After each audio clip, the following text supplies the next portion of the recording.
there's so many brands at scale, they get to 100 million, and then how many of them are out of business now? They've figured out how to hack an algorithm or have one product. They scale to a certain size or algorithm changes.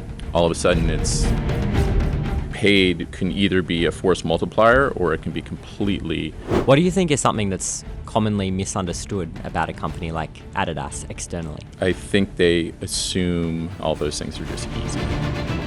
You mentioned A/B testing, Right. and everyone's talking about A/B testing, but you're still only testing 2 or 3 things, Correct. kind of at a time. Yes, that binary model is outdated. To be honest, I wasn't aware of what you guys do, and I was like, holy crap. Jack, incredibly excited for today's episode. You are someone that many people know in the world of e-commerce and just scaling brands, scaling the heck out of brands, really, right?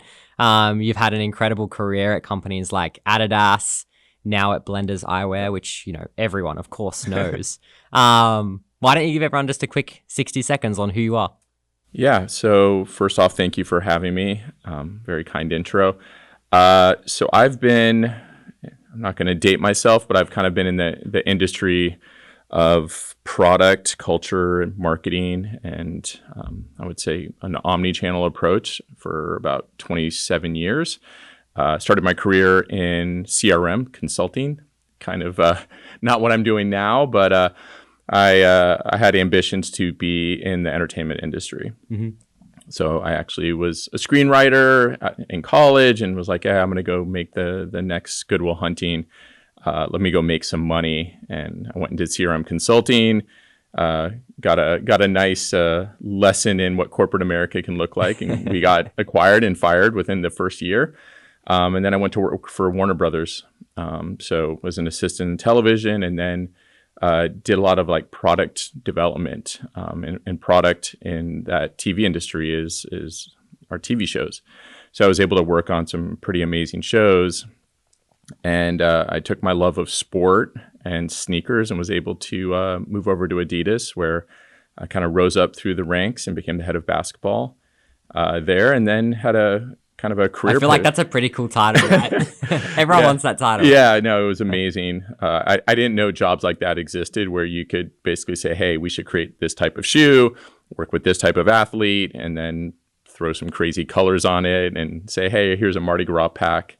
But that was an amazing experience, and I think that was like my first larger taste of how product and brand can propel culture and conversation. And then I was able to pivot once I had my daughter and move into the D2C space. So I went and started a company with LeBron James, Arnold Schwarzenegger, Lindsey Vonn, and Cindy Crawford. So nice mouthful of talent. Called Ladder, and we were a D2C subscription business selling supplements. So very, very different. While it's talent, it was a completely different business model, completely different mechanism for distribution. Then I kind of moved through a variety of brands, kind of all in the consumer space. I worked at a great company called Black Crows, a ski company out of France, worked directly with the founders to build out the North American business, everything from, building the 3PLs to building the product assortment. I became the chief product officer there and the president of North America. Went to Parks Project, so an amazing B Corp, all about supporting national parks and conservation efforts through product. And then 11 months ago, I was tapped on the shoulder to partner with Chase Fisher, the founder of Blenders, to take over the brand from him and kind of steward it into the next 14 years.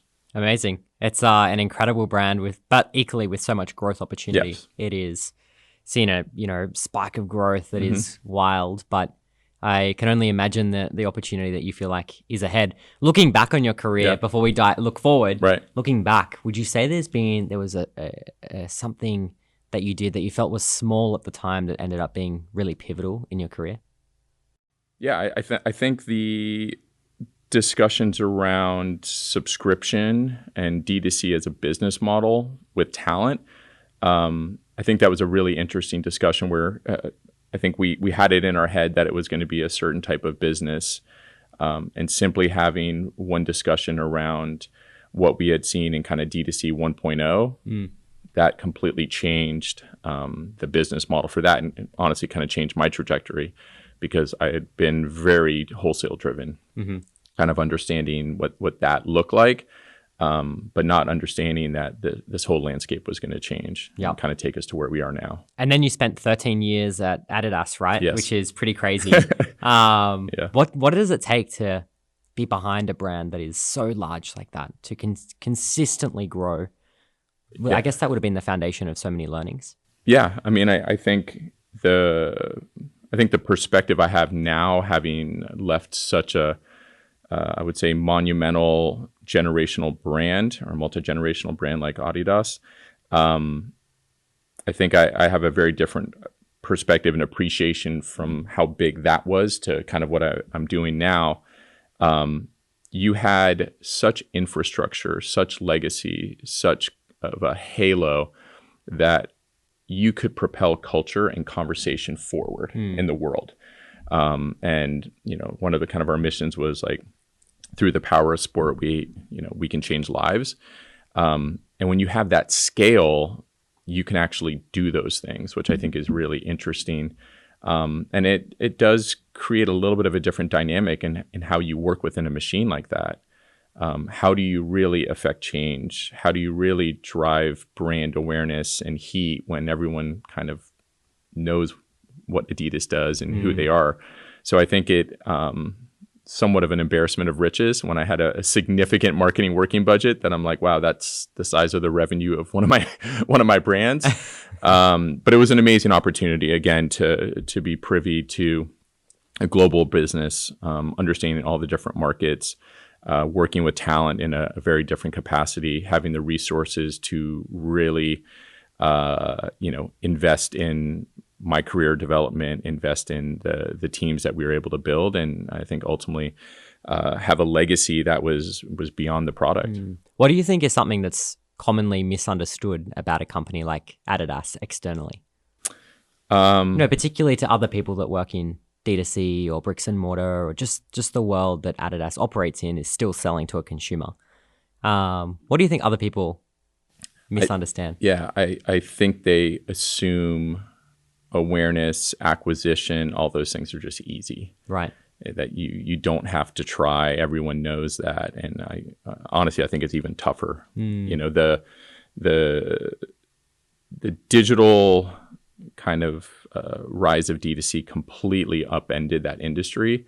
And it historically, there have always been kind of challenger brands that had come in and kind of lived in the niches. And a lot of that time was like category of sport. Right. It wasn't category of distribution or business model. And I think once you had Lululemon entering and Gymshark and all those things, it was like, wait, what is this? Like, if you're not competing at Dick's Sporting Goods or Foot Locker, what are you doing? And then they kind of came in and said, well, the consumer wants to be serviced differently. Technology has come in, and the ways you have to interact with consumers and tell stories is completely different. And I think that was something that was, again, probably an assumption that, hey, it's going to be a lot easier because you're so big. You don't really have to do any kind of top of funnel marketing, if you use those digital terms. But like, honestly, it's even harder because it is a big machine. It does have somewhat of a baggage and a halo that you need to kind of understand how to navigate, not just navigate, internally to get things done, but also to navigate an industry where there may be a perception of the brand that may be either, defined by your distribution channel. Your account may define that by your price positioning, kind of in a lot of those plays. Well, storytelling has become such a big thing, right? I was talking to the VP of digital at Patagonia yesterday. That's all she talks about. You talk to anyone at Adidas, they'd still talk about that. Even, I'm not sure you know an Australian brand called LSKD. Yes, I do. We've collaborated with them at Blenders. I mean, they're incredible. I mean, they've gone from a founder-led brand to doubling down on storytelling. And that's something you're really passionate about as well, right? Yeah. No, I mean, I think that started with, honestly, being a creative writing major in college. It's just, again, just naturally loving storytelling and honestly, like the hero's journey. And then I was lucky enough to find out that you could do that differently. You didn't have to do it through words, and you could do it through products and touching people in a very different way. So it's amazing. It's a skill set that probably is taken for granted, probably especially now with AI. It's kind of like, yeah, let's do a prompt, tell a story, do X, Y, Z. But I think the opportunity you have to connect with people in an emotional capacity, I think that's going to be what kind of separates brands from, maybe this, I don't know, we can call it D2C 3.0 or these digitally native brands into, multi-generational brands that can be like a Patagonia or like an Adidas that honestly connect with people in so many different ways and have such depth. I think that's really, really kind of something that, you can see some brands that don't have depth. They've figured out how to hack an algorithm or have one product. They scale to a certain size or algorithm changes. All of a sudden it's, oh, crap, storytelling matters, brand matters. We got to figure this out. Yeah. And it may not have been in their DNA. So I think there's a strong power in story. There's a strong power in narrative. And, again, understanding your why and your purpose. It feels like it's the only thing that is sustainable long term is the storytelling. I mean, you've got ChatGPT that is, you can just search up what is the best product. If it doesn't buy into the story, Right. no, the human's not going to either. Right. But then you've got meta costs going up. That's just a never ending bucket. Influencers are almost, they're expensive too. For sure. And then you've just got the competitors in the market. People truly do buy into a story, I feel. Yeah. If you're a brand today, knowing what you do throughout your career Right. now, where do you even get started with that? Because I think that so many brands are just looking at the next 2 or 3 months in the boardroom going, holy shit, how do we reach our number? And they don't think about the investment into things like storytelling. Yeah, I mean, I've definitely been in the short-sighted discussions of how are we going to hit our quarter, how are we going to, that win. never goes away, right? Yeah, we're never. Yeah, you got to hit Q5. I think the reality is it can't be an initiative. Like marketing has to be flipped into consumer-led journeys and understanding that there's multiple touch points and multiple platforms to get your brand out there. So I think without a strong, firm foundation on your why, the problem you're trying to solve, who your consumers are, the psychographic, et cetera, I think paid can either be a force multiplier or it can be completely dilutive to the core of the business. And I think the story should honestly go back to the founder's story and how that is ultimately built, because I do think every founder, maybe some do set out to exit their companies, but I think some of them, initially have a problem they're trying to solve in a narrative, and specifically in blenders, I think that's a great story. And one of the things that really drew me to join. So 14 years ago, Chase Fisher, surf instructor, graduate of San Diego State, wanted to get some sunglasses to go to a day party with a nice EDM, I think Martin Garrix's party.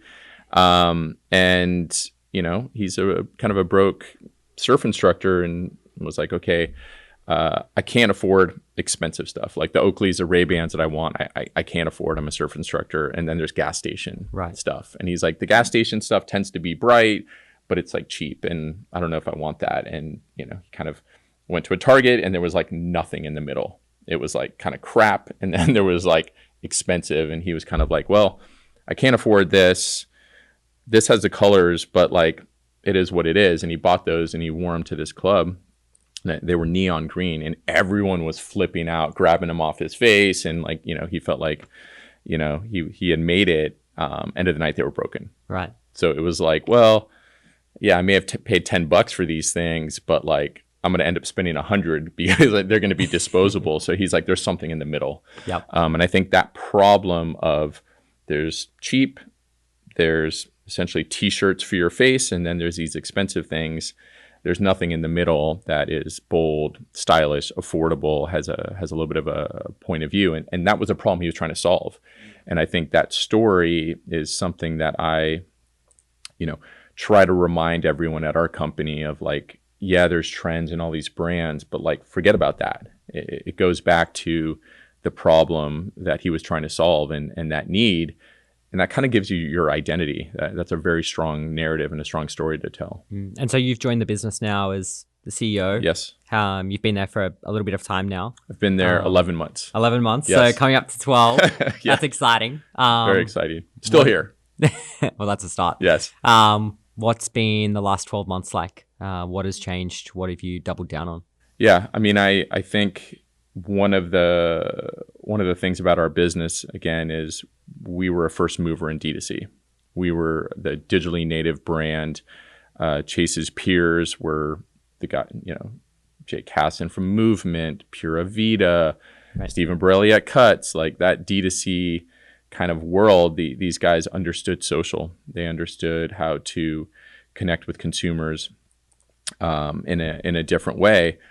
And it was a different time, before all the iOS changes and kind of everything. So you could put $1 in and get $10 out. And it was the ability to scale, right? And they were able to do that. It was the money tree. It was the money tree. Yeah, exactly. And then it wasn't, right? And so, a lot of it for me has come in and said, okay, kind of what got us to this point. And about 5 years ago, we were acquired a majority stake from our owner, Safilo, out of Italy. We had this digital prowess, but all the other elements of, I would say, contact with the consumer in a physical space needed to be evolved. And so I've really come in with like an omni-channel approach and saying, okay, we have to find ways to connect with the consumer and build the brand out here. Building the brand in the organic, social, and paid advertising world is not how you're going to basically capture like a reason to believe and buy. We got to build the brand outside, and we got to have multiple different touch points with the consumer. And I think that was probably been the biggest push of mine, is to widen the aperture of this brand beyond, the partnership we have with Coach Prime, which, honestly recontextualized the whole brand of, we were a Southern California, eyewear brand. And then all of a sudden we were on the biggest stages in the world with Coach Prime, who completely blew up, and we had multi-million-dollar days, and within that first year, from a $0 talent business to a $13 million business solely around Coach Prime, like, It's incredible. happened overnight. Yeah, it was great. A company I think has done this really well as well is High Smile. They're like a toothpaste brand, Okay. and they were it's hard to compete Yeah. in toothpaste, right? I mean, who the hell would enter that market? But what they do is they come up with different flavors all the time. Okay. So they're doing a drop model. They're doing like this drop Yeah. model, and then instead of working with influencers like a normal brand, Right. they work with, say, like they'll go and partner with Wendy's to do Okay. like a chocolate milkshake flavor, I love that. etc. And they're just like always selling out Right. millions of units in, Yeah. Amazon or Walmart, etc. And what is it like to actually lock in those partnerships? Yeah. I mean, it seems that's been a huge part of your growth. Right. What does that take? Like, who approaches them? I think it's a lot of my partnerships that I've done over my career have just been network, Right. and just people that I know, and having conversations of like, hey, I have this sneaker that's quite interesting that I think could be good for, someone in, who's a college basketball player. How do you think I could tackle that? And then it's like, oh, well, I know this equipment manager and I know this person. And you kind of just like find that relationship. Find your way in. You can find your way in, right? It's Alex Benayan has a third door book, and entering through the third door, not necessarily the first or second doors. So some of those are, I would say, when you're a smaller challenger brand, a lot of it is you can't enter the front door. You can't just go to a talent directly. Maybe the agencies are like, you can't pay the money. The day and age of I think founder owned, founder operated, founder started brands within talent. There's more, I would say, misses and hits. For every Hailey Bieber, there's a million of them that have not worked. Some of the biggest names in the world can't sell certain products, but there is this opportunity once you scale, where a lot of it's inbound. Yep. Agencies are looking to package their talent across multiple brands and platforms. And, if they have a podcast, it's like, hey, sponsor my podcast, do a clothing deal, et cetera, et cetera. So sometimes I think at the level of the business, the product, I think it all differs, but the sourcing the deals are completely, I would say, very different than closing the deals and then ultimately making those deals successful. Putting partnerships and influences Yeah. aside, something I'm really interested in is your thoughts on what it takes to truly scale a great brand today. And I feel like your response might not be something that is related to a tool or a strategy, but instead the culture and the people. Well, I could say instant. I mean, I think, again, there are amazing use cases of platforms and, what Comfort's been able to do within TikTok and influencer has been amazing. I think for scaling a brand like ours that is 14 years in, still having the challenger mindset, I think you can't scale something if you don't have the culture of scaling and that curiosity and growth mindset internally.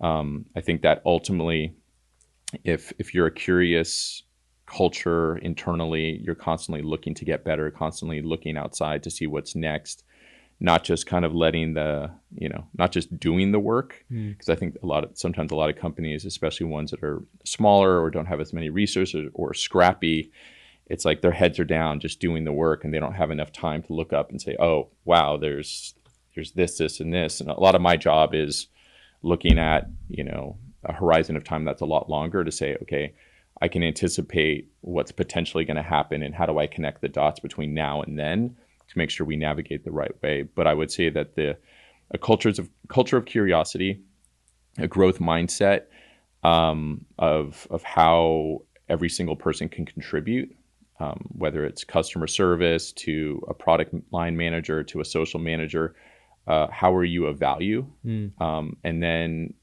really acting like a consumer. I think understanding how to shop. What a lot of what we do is common sense.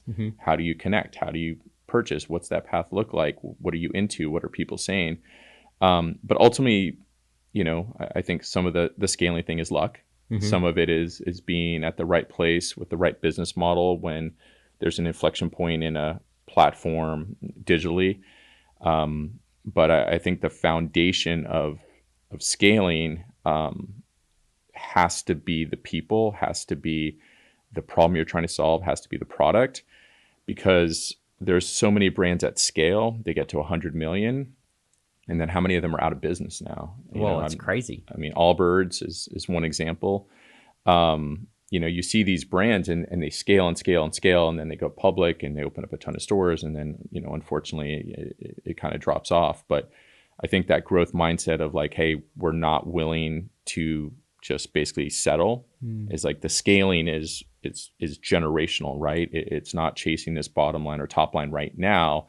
It's understanding that these things are stepping stones towards that, and we're trying to provide our teams and the world a generational brand. And I think that's a lot of the challenges for brands that are private equity owned or even VC backed or any kind of publicly traded company. Is there is such a challenge, rightfully so, on what we can do to hit this quarter, what we can do to hit next quarter.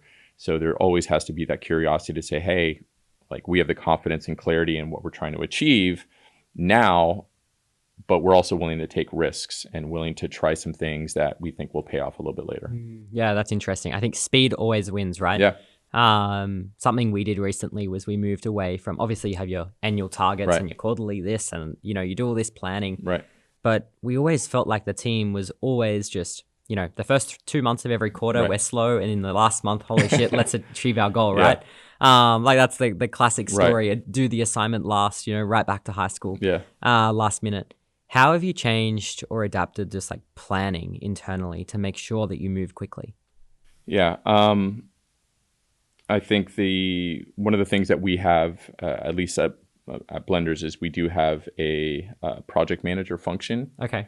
And Sterling on our team is amazing, and she's kind of part drill sergeant, part fortune teller, and she really she's your best friend or your worst enemy. Yeah. Yeah. I think it helps me stay on people's good side.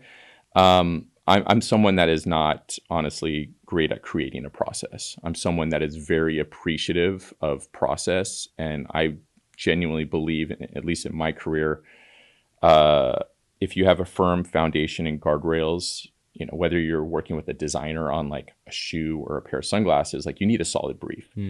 Because if you look at any innovation, it all came from breaking rules. It came from convention, and those rules became parameters. You work in this function.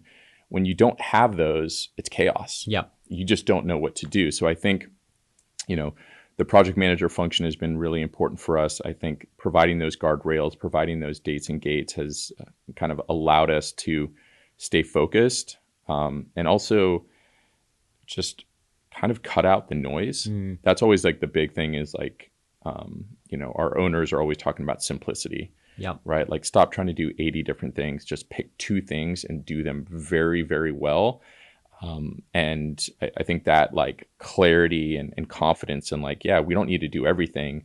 We just need to move quickly with intent and bias for action in these things is ultimately going to be successful. And then at a CEO level, you feel like you can just go to this team or these people and say, hey, this is where we need to improve. This is where we need to accelerate.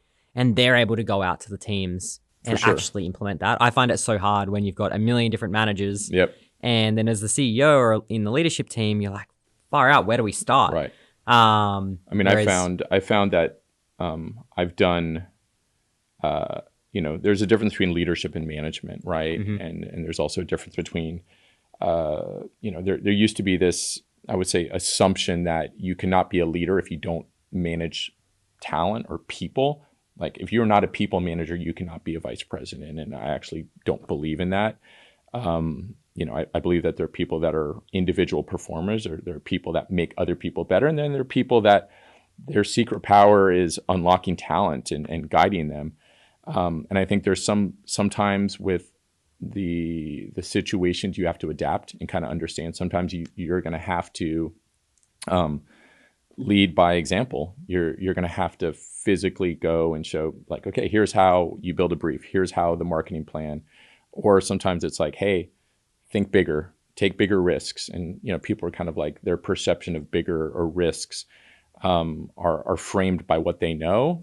And I guess I have the perspective of being a lot older and having probably more failures under my belt, with kind of understanding the risks that, you may think are a risk, but they're not that big of a deal in the grand scheme of things. I mean, we're making sunglasses. Sure. If I always try to remind everyone, it's like, we have some of the best jobs in the world. We are in San Diego, 2 blocks from the beach, and we're making sunglasses. Like, how great is that? Let's take a step back. Yeah, exactly. I was listening to a podcast the other day with the CEO of Goldman Sachs, and he kind of says exactly what you just said. Right. And it's like, we need to move away from this world of professional people leaders and just get back into the world of professional executors. Right. Because you end up in this situation where you got to hire all these people leaders because you've got all these precious people who can't actually execute. Right.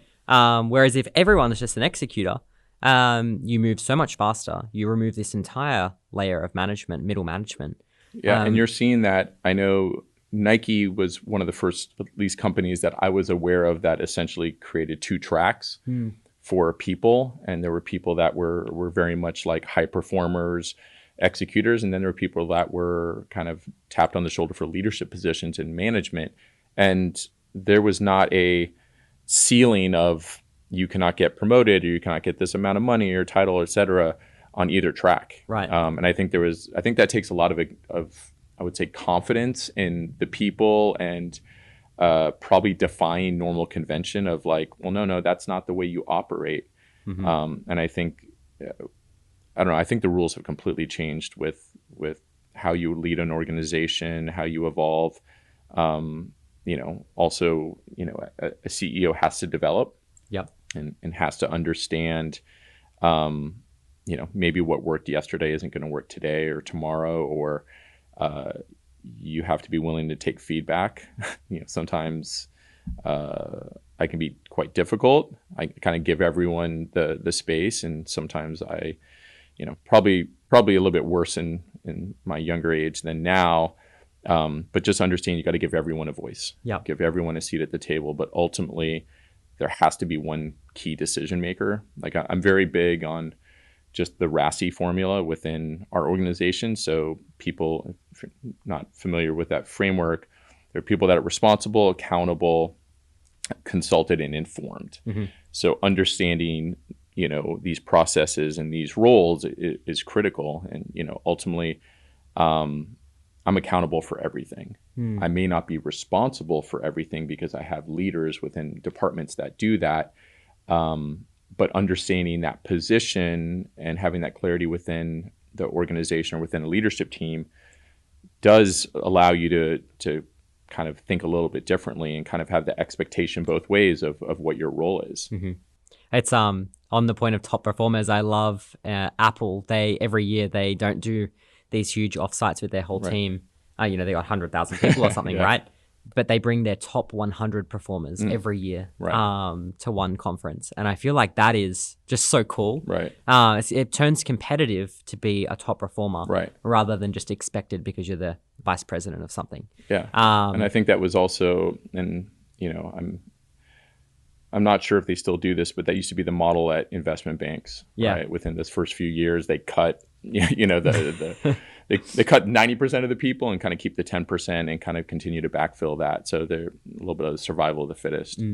On their point around improving as a CEO, I mean, I would say today arguably is the period of time that has been truer most. Right. We haven't seen a change this big, particularly with AI, since almost the start of the internet, I would say, right?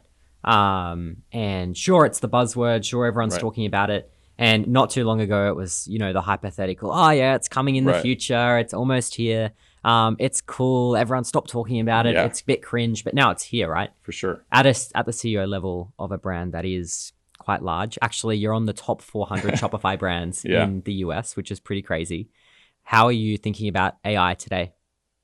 Yeah, so there's multiple dimensions to it. I think there's the existential component of like, oh, there's this thing out there. There's an obligation to using it because why not? And everyone else is using it.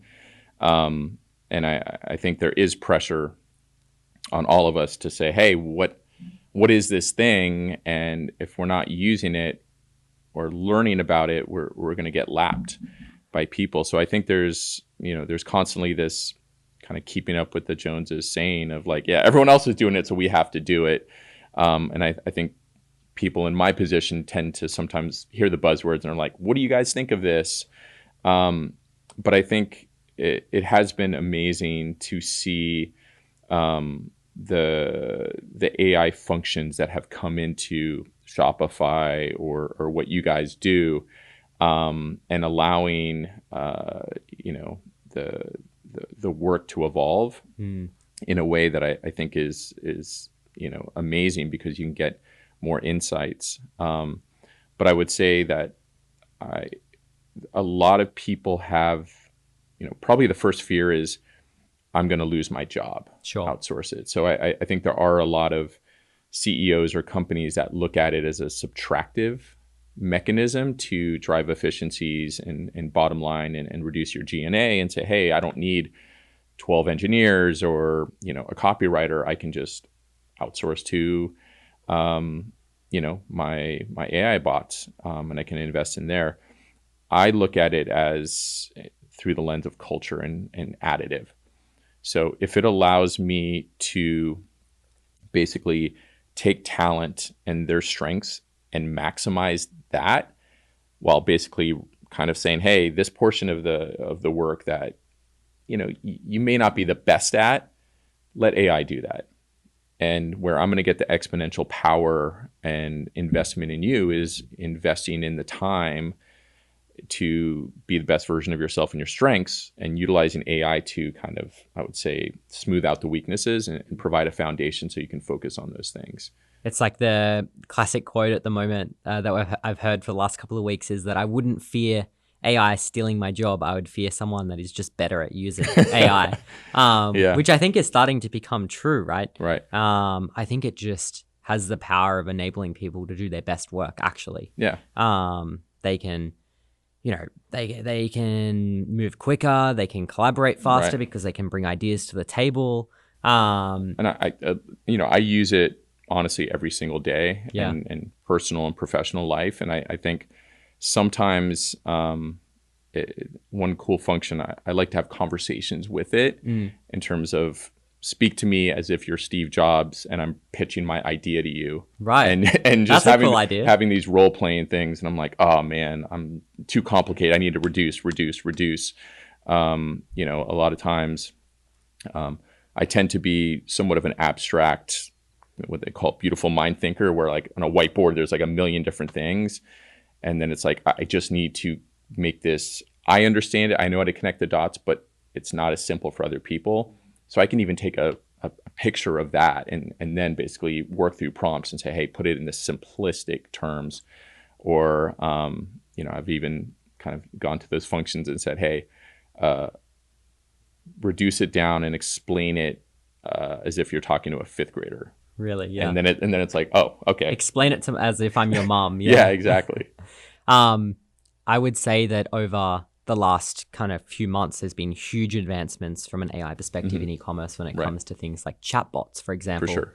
on your website. It's almost like a chatbot on your website you can now have a conversation with it. All right, what piece of clothing should I buy? You can upload photos. You can ask it for recommendations. You can ask it to return your order. You can ask it, anything. Right. The other area that we're seeing, and this is kind of where we play, is in retention marketing. Yes. And not just retention marketing, but the ability to personalize. Whether it's like you land on the website, everyone sees a different website based on their interests, how loyal they are to a brand, if they've shopped before, if you're a loyalty program, all the way through to they abandon their cart and they get a different message, a different subject line, a different offer for every single shopper. Right. How are you thinking about personalization in the world of AI? Yeah, I mean... Or maybe you are. I mean, you were just talking to the team at Neurogum, right? Yeah. And, yeah. No, I think there's a few ways we're kind of tackling it, and specifically on the chatbot, AI chatbot. So we're actually in a pilot program with Meta around AI and chat. So that's been quite interesting to kind of go into that realm. But one of the things that we're constantly testing conversion and A/B testing our pages, and whether we have the chatbot or not. Sometimes the metrics of customer service are quite different than maybe the revenue goals.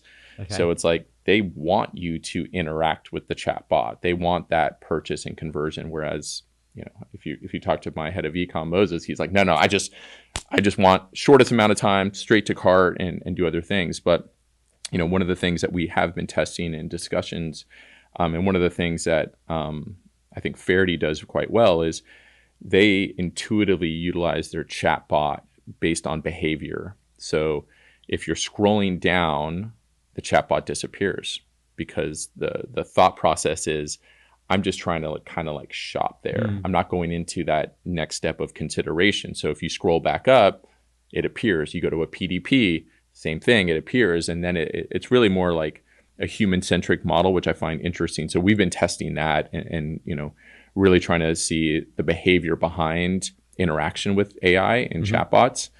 I think the dynamic landing page and email component, kind of, to be honest, I wasn't aware of kind of what you guys do. And I was like, holy crap. Immediately, texted Kent at Neuro and was like, hey, are you guys doing this? Because I do think personalization, if done in the right way, comes across, it could come across creepy, but it could also come across that if done the right way, that like this brand gets me. Like they understand that, I'm not like everyone else and one size doesn't fit all. And I think the ability that, a brand like ours, where a lot of it is driven by style, and that ability to personalize messaging around someone's style and their shopping habits. And, we have a few consumer muses, but, we are able to look at trends within the merchandising side to say what colors are trending or what silhouettes. And then we can triangulate that with the consumer data to say, hey, this style is more targeted towards men in the Midwest that love fishing, but we found a cohort of women that just love this in this color. If we just went straight off of basic data, we would basically serve a Canyon male ad to a woman that's probably looking for something different. So I think the personalization aspect, if done correctly, I think if it hasn't, if people aren't thinking about personalization, then, I think we've been trying to tackle it. Like, at least when I was doing footwear, the personalization and customization was being able to make your own sneakers, right? It was like, yeah, I can pick my colors, I can put my name on them. And that was like 1.0 was like a bespoke solution. But now when it comes into understanding your behaviors and what you can do as a brand to make that experience more personal, I think that's amazing. And I think that's something that, we have to kind of get on top of. I think the other thing that is really top of mind is just the speed of experimentation. Right. Like you mentioned A/B testing, Right. and everyone's talking about A/B testing, but you're still only testing 2 or 3 things, Correct. kind of at a time. Yes. Whereas now with AI, you're able to just experiment all the time. Daily, there's a new experiment going out for every shopper. No 2 shoppers are getting the same email or SMS twice, even saying the same landing page twice. Oh, yeah, we're which I using think a is binary model crazy. right now, which is that binary model is outdated. It's but the power is there, and I think it's just incredible that, and this is what I guess you mean and I mean around. This is how teams can really. I wouldn't fear my job to AI. I would just see it as, holy, I can be the best e-commerce marketing manager ever, because I can experiment faster than I could ever before. There's just never been the ability for a marketing manager to sit down and send out 10,000 emails. Right. That is unique to every shopper. Yeah, and I think even if you talk about what would separate out either brands or vendors or even those managers would be a level of curation and taste and understanding of your brand and your consumer, because there are multiple solutions, right? There may be some first movers, but then there's constantly challengers that are coming in and doing things differently. So I think that ability where if AI is allowing anyone to create an app or create a new, program, there's going to be a lot of crap out there. So it's going to put the onus on those brands that really have good product to constantly evolve, constantly get better, to have more of an engineering mindset. Because I do believe in some of these larger brands or partners that we have or are working with or potentially will, if they're not investing in the technology and constantly evolving and upskilling, they're going to get lapped. And I think that's honestly a corollary to what we do as a brand, where you create a product and have an identity. If you're not constantly challenging yourself to evolve, your customers are going to age out. And what was leading, what was cool, what was trendy 14 years ago or 10 years ago or 14 minutes ago is not going to be what is going to be current now or in the future. So I do think, again, it goes back to my kind of thought around curiosity and that growth mindset. I think it's critical to constantly challenge yourselves. And as a company like yours is, you should be constantly testing, constantly pushing. Innovation is how you're going to get faster, and it's going to create that moat. Exactly. And I think that brands that are growing the fastest today, I think, are the brands that are just obsessed with experimentation. Yeah. Like, I still talk to so many brands, or you hear so many CEOs. It's like, oh no, we'll wait for the perfect case study, or we'll wait for our competitor to be using it, or we'll wait for our agency to recommend it. Right. And you're already 6 months behind. Right. Like, we work with brands, I don't know, like David Protein or Liquid IV or Neuro or Blenders. Right. It's just this obsession with experimentation. And I feel like then you're always ahead. You're always ahead. Everyone's always chasing you. It's like Afterpay was a thing, and everyone chased Afterpay for so long in the tech world. Yeah, and I think it has to go both ways, because I put the onus on the companies to say, hey, let's not lock people into contracts. Sure. That don't allow them to experiment and move. And I think there's a lot of gatekeeping that I've at least experienced. And I would say that it's kind of that free market almost creates more innovation and allows people to just get after it. I mean, you guys are a flat I've noticed fee. that. It's like, and that's where we, especially from our perspective, are like, why are we locking brands into 2 years? Because you see so much of this tech and they get comfortable. Right. They don't keep up. They lock these people into contracts. The investors are happy, and it's like they go to sleep. Yeah. It forces you, like for us, we charge monthly. Right. It forces you to keep up because they'll just leave. Yeah, for sure. Looking at the next 12 months, and to end on this note, Blenders, any other e-commerce brand, what would you say is the number one thing to get right as a brand over the next 12 months? Be very clear who you are. Be very clear on your identity, your why, where you stand in the world, what your consumers need from you, what the industry needs from you. If you don't have that, you're going to constantly chase trends, constantly manage up, constantly look at the next quarter. And you're not necessarily going to have the confidence and clarity or even fortitude to maybe go to your investors or go to, maybe your own teams and say, hey, no, this is where we're going to go. And we're not going to be day traders. We're going to stick to this. And I think that confidence and clarity in who you are, I think is going to be critical. Couldn't agree more. I remember going to a all hands one time, and I got everyone in the company, let alone our customers, I got everyone in the company to write down what they thought our North Star was. And, this was at a time we had no process and no team. And, we were pretty small. I think we were, 10 or 15 people. And I was really trying to figure out why everyone's going in a different direction. Got everyone to write it down. You've got engineers that are saying, oh, well, we think the North Star is to build this product. Right. And you've got a salesperson. We think the North Star is this revenue goal. Everyone's just paddling in random directions. I think like crystal clear on the North Star, you move faster than ever. Absolutely. Because there's so many distractions, right? Yeah. I mean, absolutely. I mean, AI can be a distraction, right? Or it can be a force multiplier with focus. Again, I go back to like the curiosity, but then having that like confidence and clarity and consistency. Like those to me are things that I have to constantly work on myself, or kind of remind the team of like, let's act with confidence. Let's be very clear in who we are, and then let's get the reps in. Let's do the Malcolm Gladwell reps thing. Let's be consistent in it, and it's going to allow you to have a lot more fun. Jack, this has been an incredible episode. Thanks so much for coming on. Thank you. I think I want to be the head of basketball and I want an office in San Diego, but I'll come and visit, and thanks for coming on. Appreciate it. Thank you.